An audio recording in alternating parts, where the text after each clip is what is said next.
Pues bienvenidos todos al canal purabiblia.com. Gracias por tomar el tiempo de acompañarnos. Junto a nuestra página web, creamos este sitio con una simple misión: reunir en un lugar recursos bíblicos en español que nos ayuden a profundizar en nuestros estudios de la Biblia. Si no lo has hecho hasta ahora, te invito a que te suscribas a nuestro canal para que así seas notificado cuando nuevos videos son publicados. Hemos estado estudiando el libro de Juan y vamos hoy a revisar el capítulo 7. Pero antes de saltar a ese tema, quiero animarte a hacer un pequeño ejercicio. Si es primera vez que nos acompañas, bienvenido. Si no has estado acompañando desde el principio de la serie, Una vida ejemplar, basada en el libro de Juan, te quiero invitar a hacer un ejercicio. Ve desde el principio del libro de Juan y trata de hacer una lista y memorizar al menos un evento por capítulo. Si te sientes con una aventura, ponle 2 o 3. Pero la idea es busca un evento. ¿Qué puedo yo aprender de Juan capítulo 1? ¿Qué pasa en Juan capítulo 2? ¿Qué pasa en Juan capítulo 3? Y hemos estado tratando de dividir, por falta de otra palabra, o estructurar el capítulo y darle secciones para poder así entender y de alguna manera práctica visualizar las escrituras. Y yo creo que eso puede darnos mejor acceso al contexto del libro, y yo creo que nos va a poder dar mejor chance a entender el mensaje original del autor. Te animo a que revises nuestros videos. Vamos a poner un vínculo de esos videos en la descripción abajo. Pero vamos a estar estudiando el capítulo 7. Te animo a que nos acompañes. El versículo 1. Leamos juntos. Después de esto, Jesús andaba por la región de Galilea. No quería estar en Judea, porque allí los judíos lo buscaban para matarlo. Paremos ahí un instante. Vamos a poner esto en contexto un minuto. Jesús viajaba desde Galilea, que es el norte de Israel, y quería evitar la región de Judea, que es al sur, y están separados por Samaria en el medio. Vimos un mapa de esto en Juan capítulo 4. Pero para poder entender este capítulo, creo que es importante que tomemos en cuenta la historia, al menos desde el capítulo 5, que es cuando Dios utiliza las fiestas importantes en el calendario judío para hacer declaraciones de sí mismo. Y en el capítulo 5, cuando Jesús sana al paralítico en Betsatá, durante el sábado, Él usa esa oportunidad para declarar su igualdad con Dios. Y es desde allí donde los líderes religiosos buscaban la oportunidad para matarlo. Desde entonces tú puedes hacer oficial que Jesús se convirtió en una persona no grata para los líderes religiosos. Algunos dicen que ha pasado más o menos unos 6 meses desde el capítulo 5 hasta el capítulo 7. No pude confirmar eso, pero más o menos nos da una historia desde una fiesta a la otra a fin de año. El año está por terminar. Sigamos leyendo el versículo 2. Pero como se acercaba la fiesta de las enramadas, o la fiesta del tabernáculo, dicen otras versiones, una de las fiestas de los judíos, sus hermanos le dijeron: no te quedes aquí, vete a Judea para que los seguidores que tienes allá también vean lo que haces. Pues cuando uno quiere ser conocido, no hace las cosas en secreto, ya que haces cosas como esta, hazlas delante de todo el mundo. Versículo 5. Y es que ni siquiera sus hermanos creían en él. Versículo 6. Jesús les dijo: todavía no ha llegado mi hora, pero para ustedes cualquier hora es buena. Los que son del mundo no pueden odiarlos a ustedes, pero a mí me odian, porque yo hago ver claramente lo que hacen es malo. Que lo que hacen es malo. Vayan ustedes a la fiesta, yo no voy, porque todavía no se ha cumplido mi hora.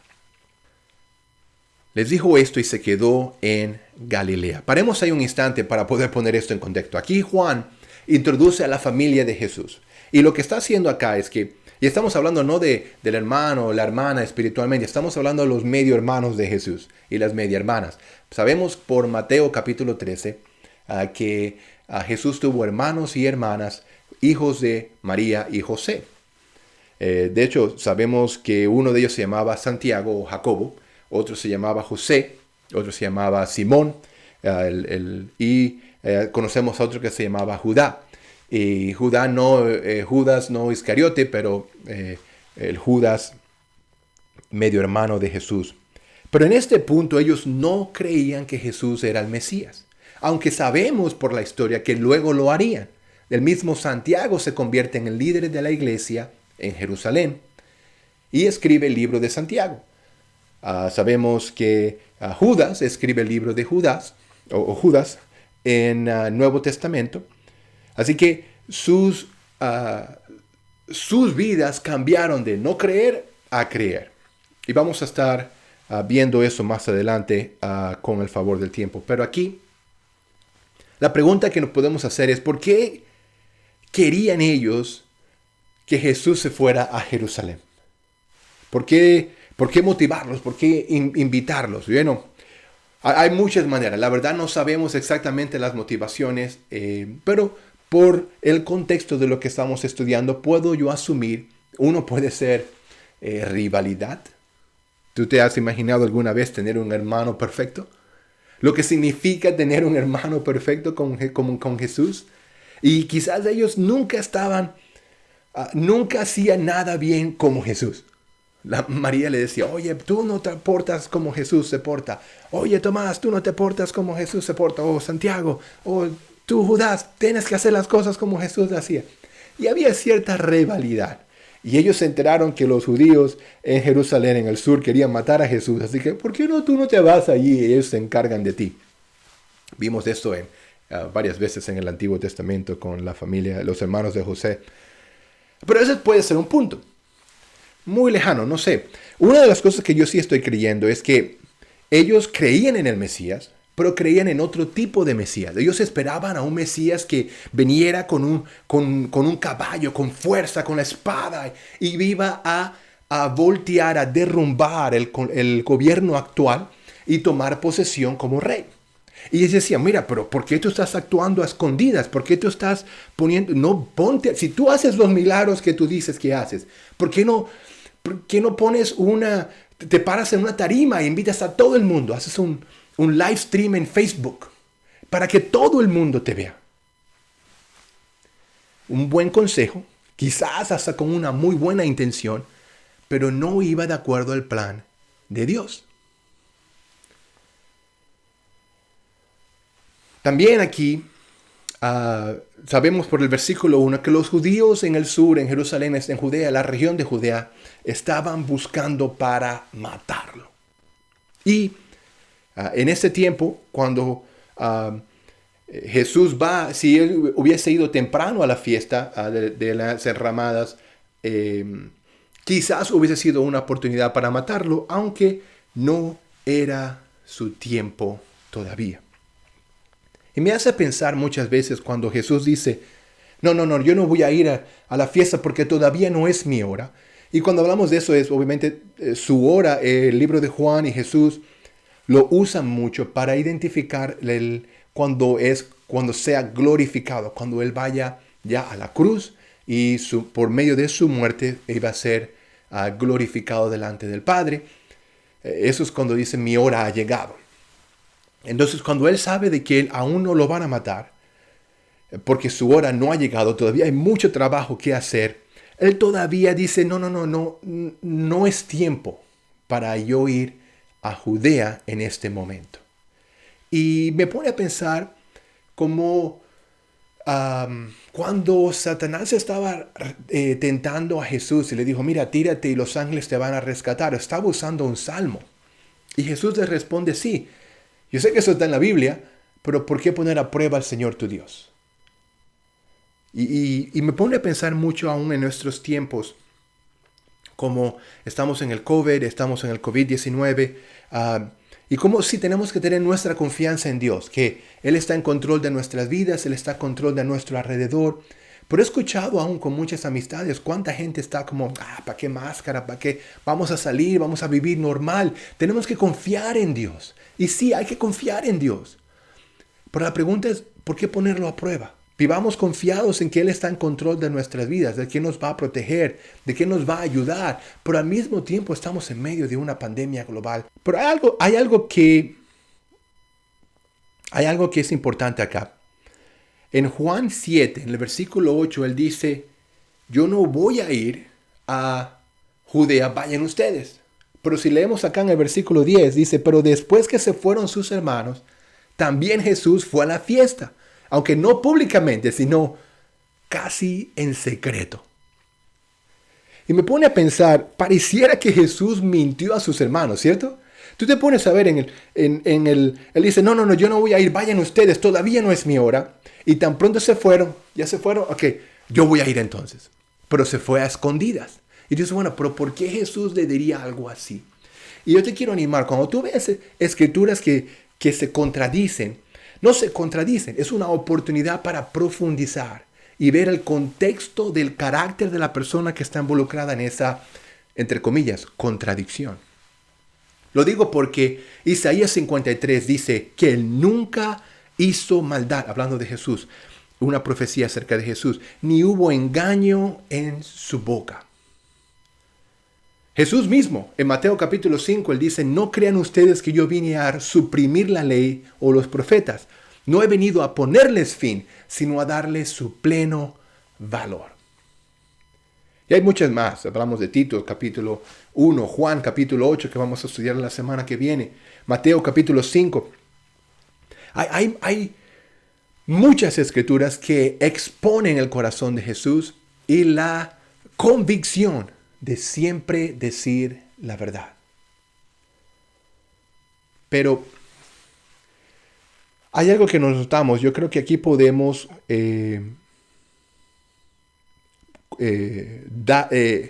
definir ese yo no voy, todavía no ha llegado mi hora, a un problema de traducción.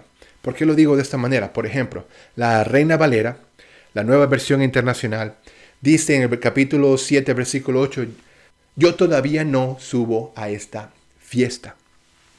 Y también lo puedes ver, el mismo versículo en otras versiones. Dios habla hoy, la Biblia de las Américas, la Nueva Traducción Viviente. Ellos dicen, yo no subiré a esta fiesta.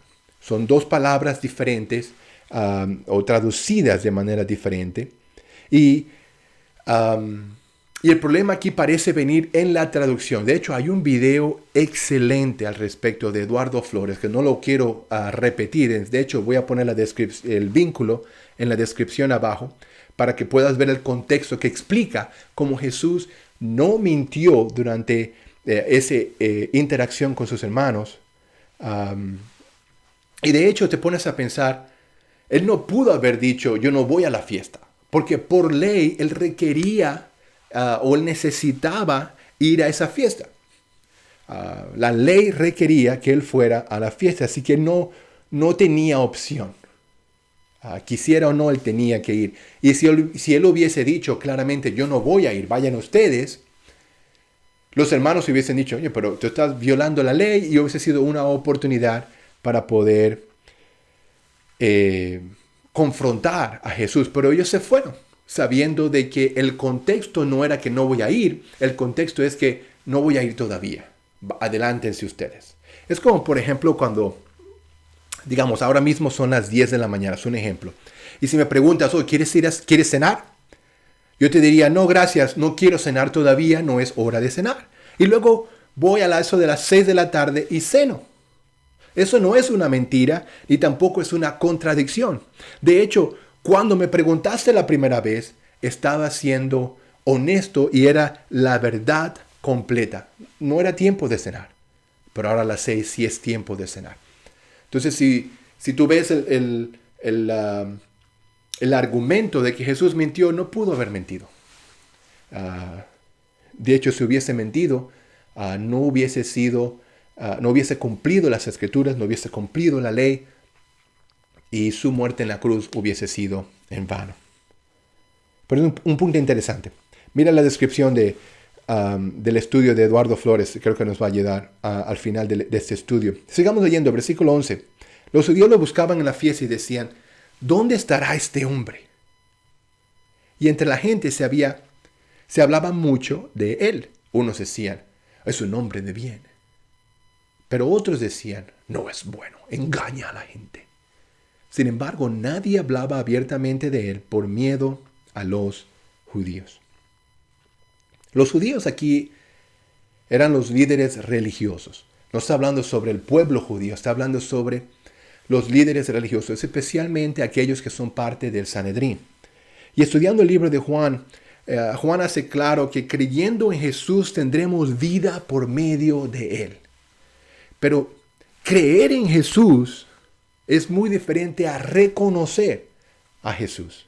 Cuando uno reconoce, no necesariamente se iguala a un cambio en tu vida o un cambio en tus acciones. Pero cuando uno cree lo que reconoce, entonces la vida demuestra un cambio en tus acciones y en la manera que tú interactúas con otras personas.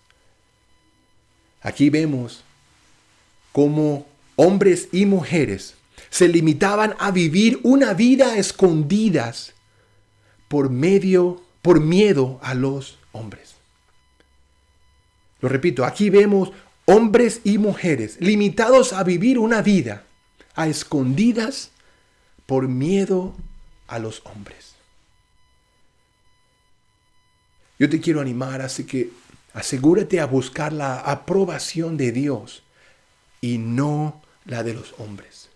Pablo dijo en Gálatas capítulo 1 que ya yo no me llamaría un siervo de Cristo cuando mi prioridad es hacer que la gente a mi alrededor esté más contenta de que mi Dios arriba esté contento sobre mí. Yo te quiero animar a que pienses en esto. Si tú puedes ponerte de rodillas ante Dios, entonces puedes ponerte de pie ante cualquier hombre.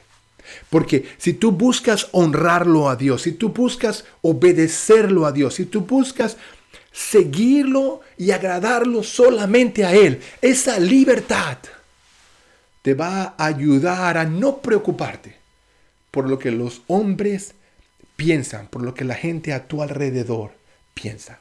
Naturalmente yo quiero que la gente esté feliz conmigo. Yo quiero que todo el mundo sea feliz.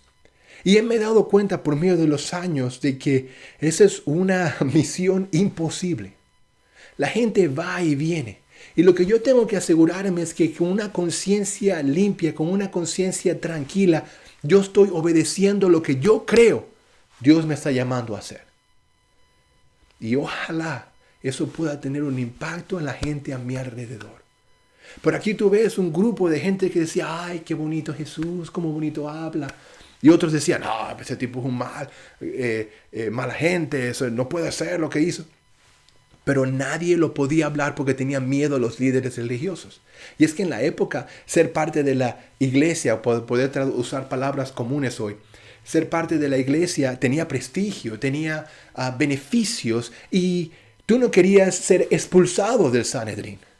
Por lo tanto, tú te asumías las leyes y las reglas de lo que el líder decía.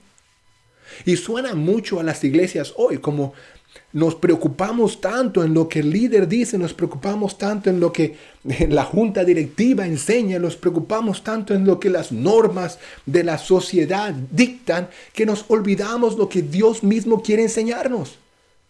Y por miedo a los hombres, limitamos nuestra vida. Vivimos una vida amarrados, atados por miedo al que dirán. Muchos creemos que Jesús es el camino, que Jesús es la manera que va a cambiar nuestras vidas, pero por miedo a lo que nuestra familia diga, por miedo a lo que el vecino diga,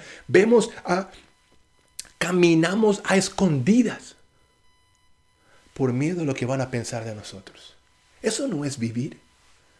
Eso no es vivir. Otros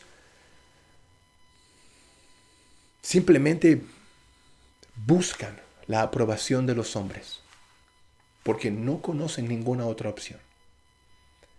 Pero para y piensa, ¿quién creó al mundo?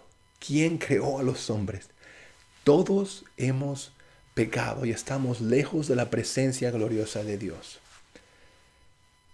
Todos cojeamos de una pata. Entonces, cuando tú ves a la persona que, pobre, mira, tengo que hacerle caso. aunque no actúes así, tus acciones quizás lo demuestran de esa manera. Esa persona también necesita de Dios. Así que asegúrate de arrodillarte no ante ningún hombre, para arrodillarte ante Dios solamente, para poder estar así, tener la libertad y la oportunidad de ponerte de pie ante otros hombres y ponerte de rodillas ante Dios. Sigamos leyendo. En Juan, el versículo 14, capítulo 7, dice: hacia la mitad de la fiesta, Jesús entró en el templo y comenzó a enseñar. Los judíos decían admirados: ¿cómo sabe tantas cosas sin haber estudiado? Jesús le contestó: mi enseñanza no es mía, sino de aquel que me envió. Si alguien está dispuesto a hacer la voluntad de Dios, podrá reconocer si mi enseñanza viene de Dios o si hablo por mi propia cuenta. El que habla por su propia cuenta busca su propia gloria, pero quien busca la gloria del que lo envió, ese dice la verdad, y en él no hay nada reprochable. ¿No es verdad que Moisés le dio a ustedes la ley? Sin embargo, ninguno de ustedes la obedece. ¡Auch! ¿Por qué quieren matarme? Paremos ahí un instante. En la interacción, en medio de la fiesta, sabemos que los líderes religiosos los buscaban. ¿Dónde está ese tipo? ¿Dónde se había metido? Había murmullo, la gente hablaba acerca de Jesús. Y aquí en este momento, cuando Jesús estaba enseñando, ellos empiezan a murmurar. Oye, pero ¿quién es este tipo que habla tan bien, dice cosas tan con autoridad? Marcos 7 dice que todo lo hacía con autoridad, todo lo hacía bien. Así que la gente estaba admirada. Pero los líderes religiosos buscaban credenciales. Para ellos el mensajero era más importante que el mensaje mismo. Otra vez, yo te quiero animar en el versículo 17. La Biblia presenta un punto que es importante, que está en nuestras manos por la opción de creer o no. Versículo 17 dice: si alguien está dispuesto a hacer la voluntad de Dios, podrá reconocer si mi enseñanza viene de Dios o si hablo por mi propia cuenta. Si nosotros estamos dispuestos a actuar, entonces podemos creer lo que estamos reconociendo. Si ves, vamos a hablar de esto bastante la semana que viene cuando hablemos de Juan 8, pero creer no es suficiente.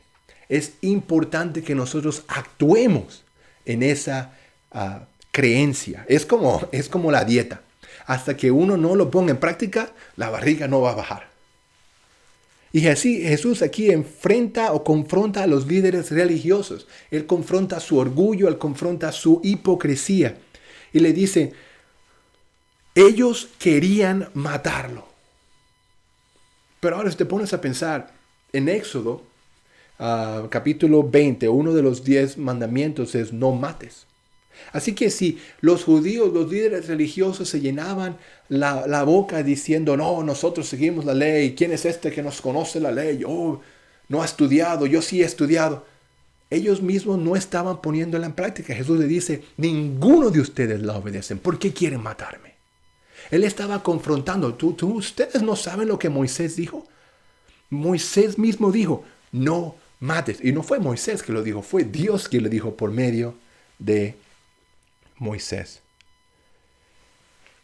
En el versículo 20, ellos se defienden insultando a Jesús. Tú estás endemoniado otra vez, porque si tú puedes criticarlo, entonces no tienes que seguirlo.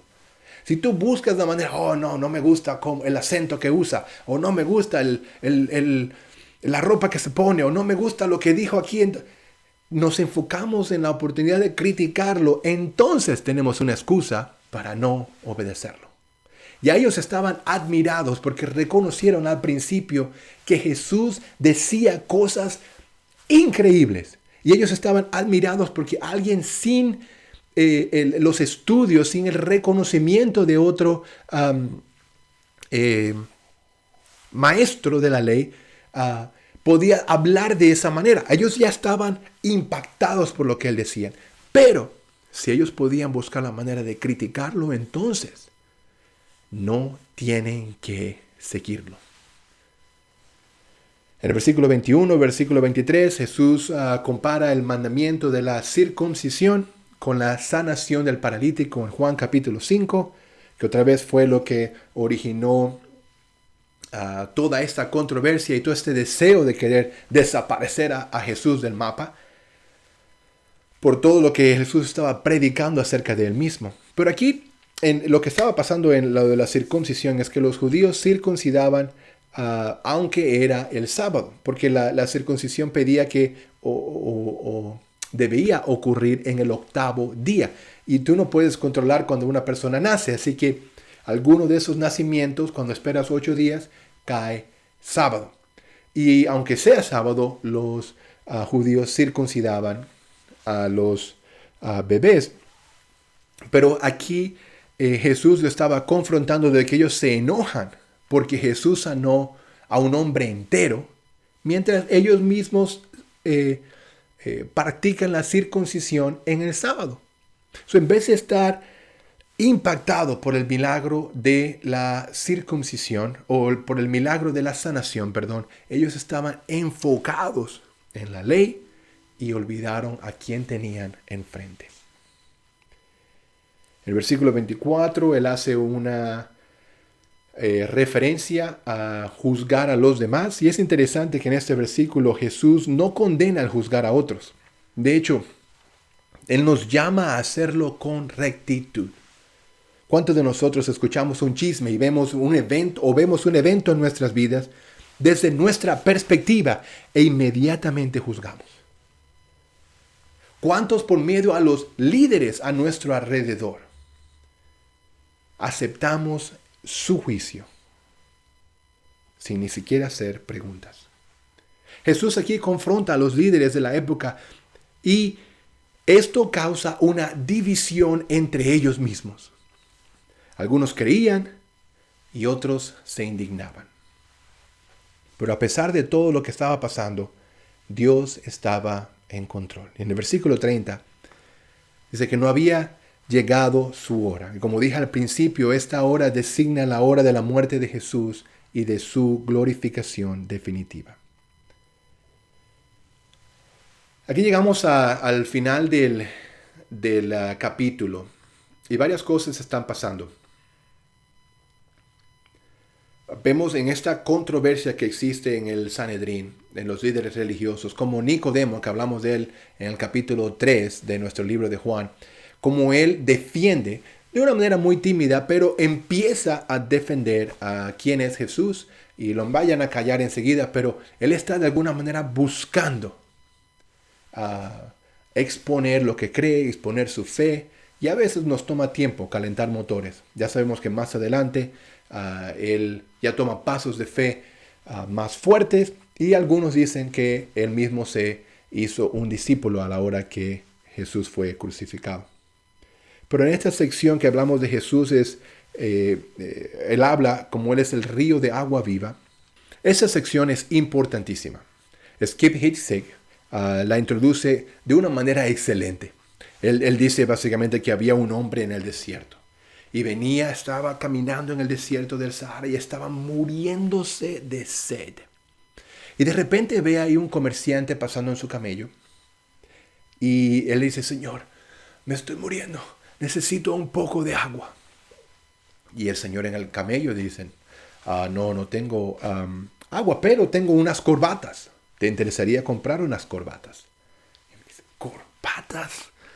No, a mí no me interesa ninguna corbata. Yo lo que quiero es agua. Da un poco de agua, por favor, me estoy muriendo de sed. Bueno, pero tengo un especial. De hecho, las corbatas solo cuestan $4 y puedes comprar 2 por $7. Último momento, es oferta especial. El hombre no tenía ni ganas, ni energía, ni dinero para pelear, ni comprar ninguna corbatas. Así que después de un tiempo, el comerciante sigue su camino.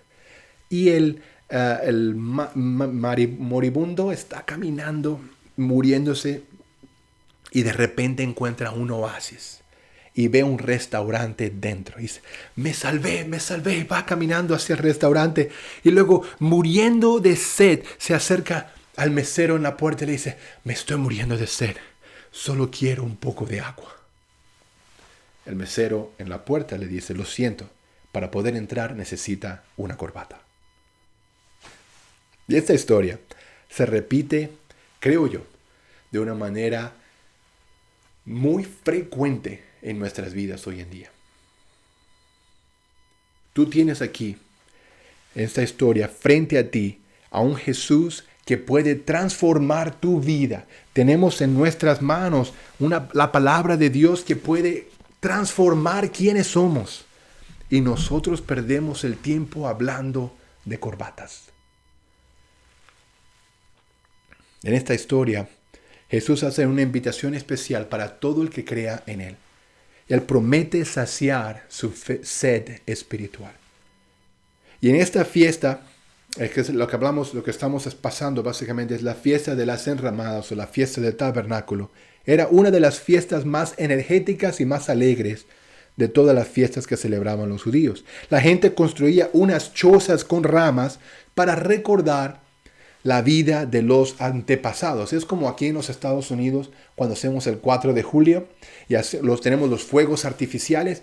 En un momento, de alguna manera, queremos recordar la libertad del país, cómo el país fue liberado, cómo ahora somos libres, pero los fuegos artificiales estaban de una manera diseñados para hacernos recordar la batalla, lo difícil, lo duro que fue conseguir esa libertad.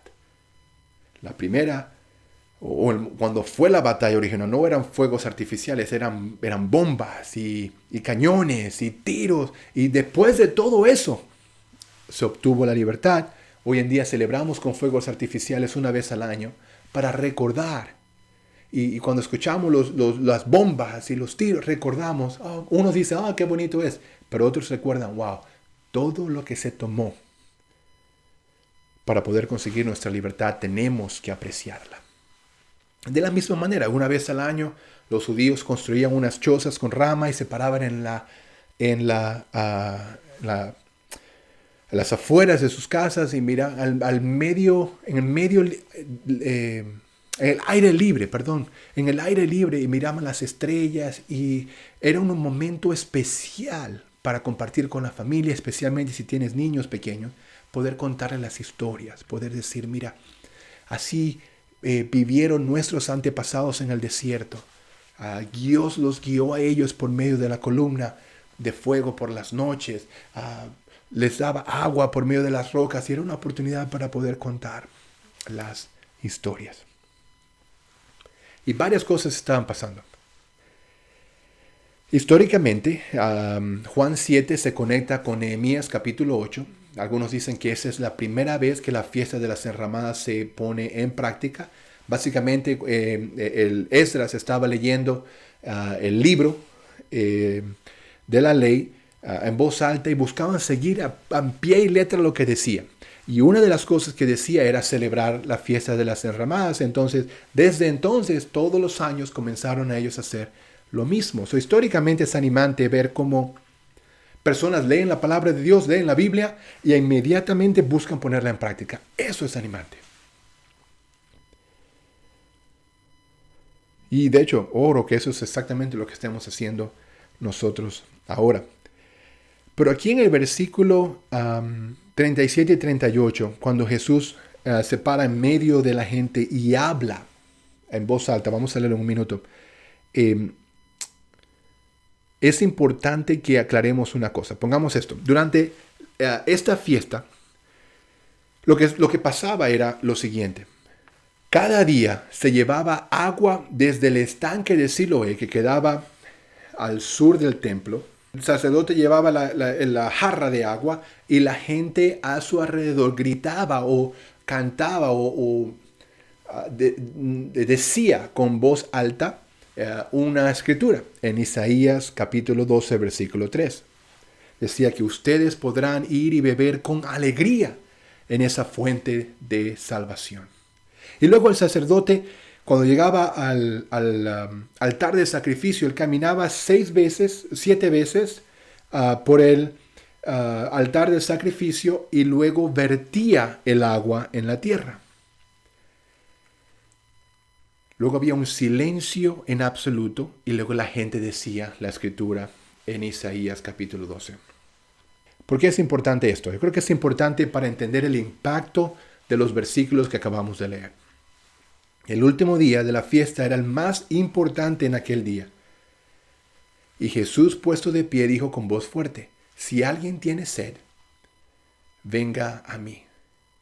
Y el que cree en mí, que beba. Como dice la escritura, del interior de aquel correrán ríos de agua viva.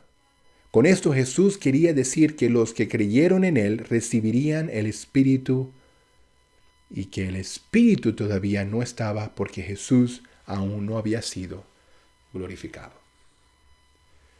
Paremos ahí un instante.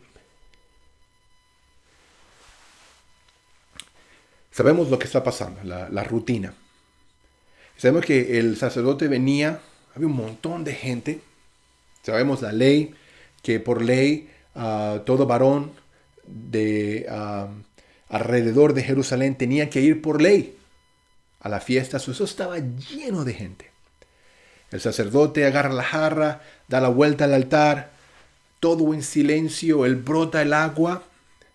Y en el momento en que brota el agua no sabemos si antes o después de que leyeron la escritura, pero en ese preciso momento, el último día, cuando es todo es el momento más importante, Jesús grita: si alguien tiene sed, venga a mí.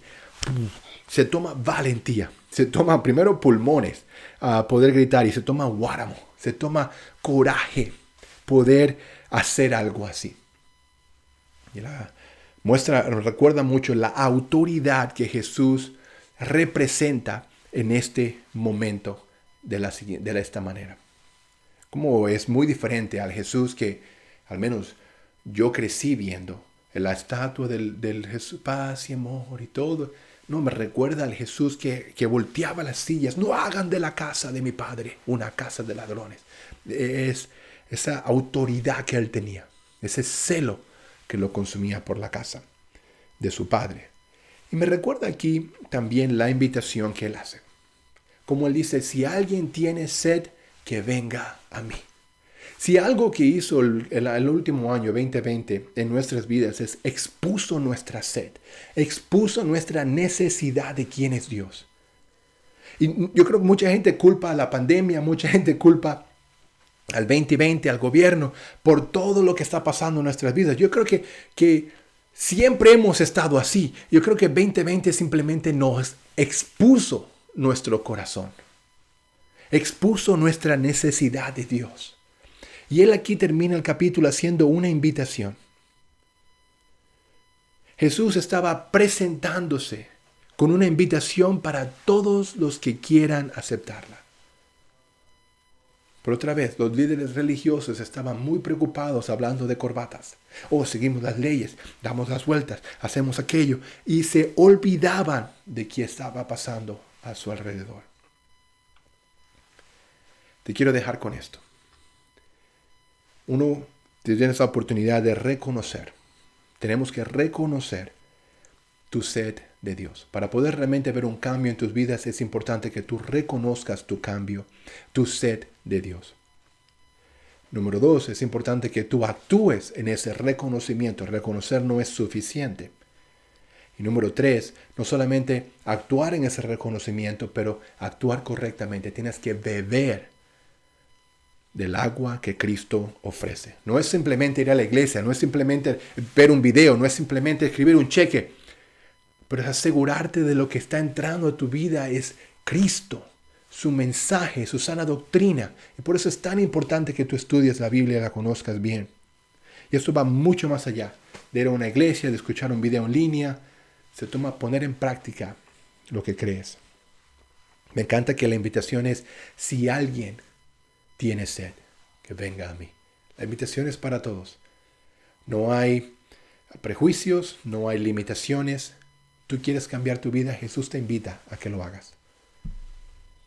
Jesús no busca que sigamos rituales o temamos a los hombres, pero que nuestras vidas sean fuentes de agua viva. En el versículo 38, a la parte final del versículo dice, como dice la Escritura, del interior de aquel correrán ríos de agua viva. Algo va a pasar. De hecho, no importa qué decisión tú tomes, si decides seguir a Cristo o no, si decides creer en Él o no, hay dos tipos de personas, hay dos tipos de ríos. De hecho, hay un tipo de río y un tipo de estanque.